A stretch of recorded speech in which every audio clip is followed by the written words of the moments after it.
आज मेरे साथ इस प्रेस कॉन्फ्रेंस में CO 17 जैकरिफ और CO 41 RR शामिल हैं।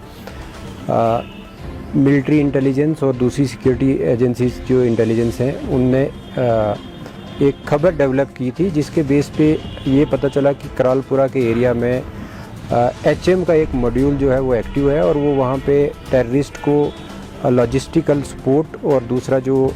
इसके अलावा आर्म्स एम्यूनिशन या जो दूसरे उनके बंदोबस्त हैं वो कर रहा है। उसी सिलसिले में एक सर्च ऑपरेशन शुरू किया गया वहाँ पे और 3 लोगों को पहले जिनमें एक का नाम अब्दुल रऊफ़ मलिक है, दूसरे का नाम जो है वो रियाज अहमद है और तीसरे का नाम है अल्ताफ़। ये तीनों लोगों को अरेस्ट किया। इनके तीनों के इंकशाफ पे और डिस्क्लोजर पे 2 हाइडआउट्स जो हैं वहाँ पे बस्ट की गई। उन हाइडआउट्स से एक AK-47, 2 मैगजीन्स, 119 AK के राउंड्स, एक पिस्टल के 4 राउंड्स और पिस्टल का एक मैगजीन, इसके अलावा एक ID और 2 जो हैं डेटोनेटर्स हैं। ID लगाने के लिए 2 तार के बंडल हैं और एक टैंकी भी जो गोया लगती है कि वो पानी को स्टोर करने के लिए वहाँ पे बनाई गई थी या असला एम्यूनिशन को स्टोर करने के लिए बनाई गई थी, वो भी थी। अभी इब्तदाई तफ्तीश में ये भी पता चला है कि इस ग्रुप के साथ 2 और लोग भी शामिल थे, जिनमें एक का नाम अब्दुल मजीद है जो कि बडगाम का रहने वाला है, उसे भी हिरासत में लिया गया है और एक सोपुर का लड़का है जो कि बांडीपुर में रहता है। उसका सोपुर और बांडीपुर दोनों इलाकों में रहता है और उसको भी अभी क्वेश्चनिंग के लिए लिया गया है। और इसके बाद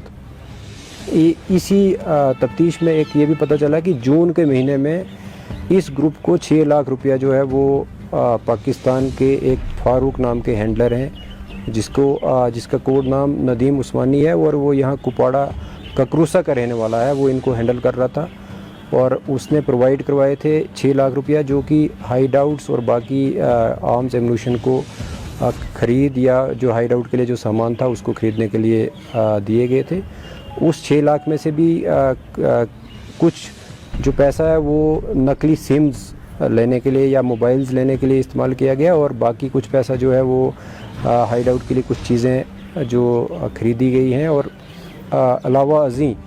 64,000 रुपया जो है वो उसमें से बरामद भी हुआ है जो कि वही इनके इंकशाफ पे हुआ है।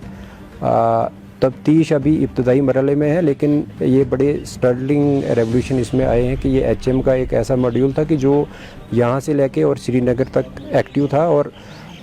एक बार इनकी कोई ट्रांसशिपमेंट जो है वो आर्म्स और एम्यूनिशन की यहाँ से श्रीनगर के लिए भी एक्टिव टेररिस्ट के लिए हुई है। बहरहाल उनको भी आइडेंटिफाई करने की कोशिश है क्योंकि अभी तफ्तीश जो है वो शुरुआती लम्हे में है और जो बाकी डिटेल्स हैं वो आपको तफ्तीश के अगले मरहले में शेयर कीजिए। देखिए, इनको चूँकि यहाँ के ही लोग जो पाकिस्तान में बेस्ड हैं, एक जिसका नाम फारूक अहमद पीर जिसका कोड नाम नदीम उस्मानी भी है, वो ककरूसा का रहने वाला है और एक फयाज़ गिलानी करके बडगाम का शख्स है वो भी टेररिस्ट हैंडलर है और वो भी पाकिस्तान में है। ये दोनों इनको हैंडल कर रहे थे और जिस तरीके से मैंने बताया पहले भी कि एक बडगाम का शख्स भी इस में मुलव्वस है और कहीं ना कहीं क्योंकि इलाका LOC के पास है, एक तो इन्फिल्ट्रेशन को हो सकता है फैसिलिटेट करने के लिए ये ग्रुप एक्टिव हुआ हो और बाकी आर्म्स और एम्यूनिशन को स्मगल करने के लिए और टारगेट जो हैं सिक्योरिटी फोर्सेस को कहाँ पे, क्योंकि जैसे ID मिली है उससे ये भी साफ जाहिर होता है कि ये कहीं ना कहीं उसकी ताक में भी थे कि जहाँ पे ये ID प्लेस करके और सिक्योरिटी फोर्सेस को नुकसान कर सकते थे। कुनन पोशपुरा का एक रशीद नाम का लड़का जो कि 4-5 दिन पहले किसी वजूहात पे मतलब उसको टेररिज्म रिलेटेड किसी पूछताछ के लिए उठाया गया था और उसके दौरान उसने प्रिलिमिनरी इंक्वायरी पे ये मालूम हुआ है कि उसने कुछ इंकशाफ किया कि वो किसी जगह एक कोई हाइड आउट है और उसको वहाँ के लिए जब फ़ौज ने लिया वहाँ पे वो स्लिप आउट हुआ है। बहरहाल हम उसकी जो है तलाश जारी रखे हुए हैं और पहले दिन से कुछ आज तक 1-2 क्लूज़ जो मिले हैं उन पे भी काम किया जा रहा है। मुझे उम्मीद है कि किन सर्कमस्टांसिस में लड़का जो है वो स्लिप देके वहाँ से निकला है वो उन पे भी काम किया जा रहा है। लोगों का भी क्योंकि उसके घर वालों से भी बात हुई है और उनको भी पूरी यकीन दहानी आपके ज़रिए भी आज दिलाते हैं कि किसी भी हद तक हमें अगर जाना पड़े तो हम ये ज़रूर पता लगाएंगे कि लड़का किन सरकमस्टांसिस में भागा है, और उनके जो अगर कोई और खदशात हैं वो भी तफ्तीश में अपना जिस तरीके का भी वो बयान देंगे उस पर भी